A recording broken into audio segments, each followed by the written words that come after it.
so much. The first season is incredible. And what you can talk to us about the second one? I can't say anything about season 2 except for that it feels epic compared to season 1, and we were so proud of season 1. We just thought all the episodes came together so beautifully, and it's funny because we work with so many visual effects that are temporary when we're actually shooting the show, that we don't know what the final product's going to look like, and it's always such a surprise when we see the final product and see how beautiful and big and colorful everything looks for a show that takes place in outer space. It's a bright show. It's, it's colorful and beautiful, and we're so proud of season 1, but season 2 is huge. We're so excited for season 2, and we really we took some big swings with the genres, and I don't know if everybody will love everything that we do, but somebody will. It's different. The reviews are amazing. How was for you to see the first reviews?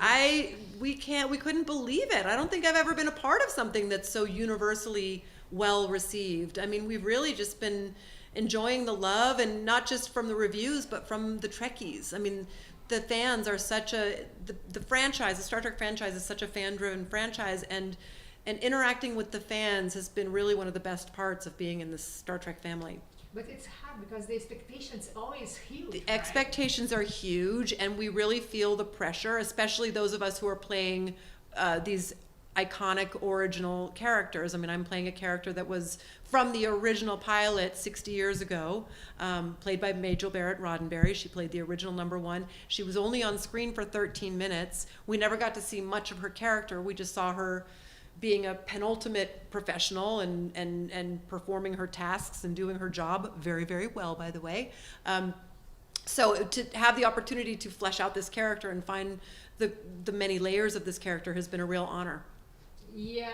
Did you get some inspiration for her? My inspiration came largely from Majel Barrett-Roddenberry's performance, and just, the very limited amount of time that I got to see. I got to see how professional she was and how good she was at her job, and I started with that, and then we start adding in the colors of a character. We start adding, you find the vulnerabilities and the things that, there's something that my character has been hiding throughout season 1. We find out what it is. At the end of season 1, she is sent to prison. But I decided, based on Majel Barrett-Roddenberry's performance, that no one loves Starfleet more than Una. No one loves the stars more than Una. So the fact that Una lied to Starfleet in order to be a part of Starfleet, I think, is a very shameful thing for my character. Yeah, it is fair to see that the first season we saw more about Pike. Yes. And now you can see more about Una. We will definitely see a lot more about Una in season 2. I can't really speak to season 2. I feel like we're so scared to talk about it. They scare us. Okay, let's talk about your connection with Star Trek. Do you remember the first time you saw something about Star Trek? Yes, I was introduced to the original series in reruns by my mom when I was 8 years old, and it never dawned on me that I would find myself here in a part of the Star Trek family. It's incredible. And I have discovered that most of our cast were introduced to Star Trek by their moms, and I don't think that's an accident. I think it's something that moms and kids talk about together. The idea of life on other planets. Mothers foster curiosity in their children. The idea of exploration, thinking outside the box. It's something that mothers want to see in their children, Mm-hmm. And how was your first approach to do Star Trek back in Discovery? I thought it was just a one-off. I was called, at the time, Discovery was being run by 2 very close friends of mine that I did a series with for the WB 15 years ago. And we stayed very close. They're good friends of mine. And they called me out of the blue and said, would you like to do one episode playing this iconic character that was from the original pilot? And I actually wasn't familiar with the character. I immediately did my homework. And I said, sure, but I thought it was just one episode. And they said it might turn into something else. It might be a couple episodes on Discovery. We don't really know.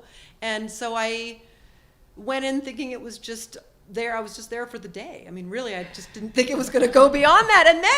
And then by the time we did the finale for season 2 of Discovery, and they had built the bridge set, and Anson and Ethan and I were on the bridge set looking around at this gorgeous, I mean, we were all like shaking. It was so beautiful, and we couldn't believe we were on the bridge of the Enterprise.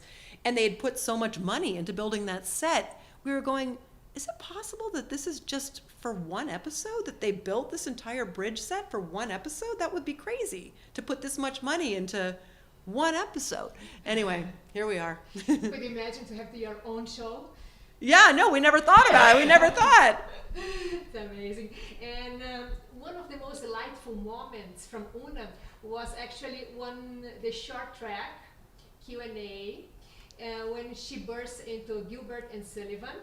Yes. How was it like to do that? It was fantastic. I actually was in the Gilbert and Sullivan troupe when I was a kid for 4 years. I've been in a lot of Gilbert and Sullivan shows, so I was very familiar with Gilbert and Sullivan, and I already knew the song, Modern Major General.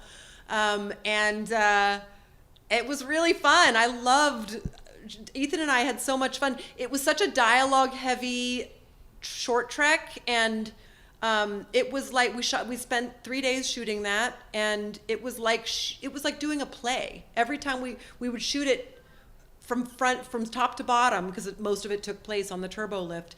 We shot the entire thing over and over and over again, and it was like doing a play every single time. It's amazing. Yeah. And we'll get to learn other, let's say, peculiar talents from Una, number 1, going to season 2. Possibly. Okay. And here today we are celebrating Nicole's legacy. You are a woman doing this show too. Could you talk a little bit about her inspiration for you? She really, she set the tone. She broke down all these barriers, and we're honored to get to follow in her footsteps, and to get to see Celia Rose Gooding fill those shoes, and to do such a beautiful heartfelt job with her character. I wish she was here to see the origins character that Celia is creating for her. I wonder how much she knew about the background of her character back then. And I'm sure Celia is feeling a certain way about Nichelle today. And yeah, I just, Star Trek has always been about inclusiveness, and in the future in outer space, there is no such thing as sexism or racism. There is still discrimination, because Una experienced that in season 1, but there are a lot of earthbound problems that don't happen in the future in outer space, and so we're free of those tethers. We're all about first contact and finding other civilizations. And okay, can you send a message for Brazilian fans? Yes, Brazilian fans, Brazilian Star Trek fans, I hope to come visit. We're very proud of season 1. We hope you love season 2 as much as we loved making it, and I hope to come and see you all. Okay. Live long and prosper. Oh, perfect. Thank you so Thank much. you. Amazing.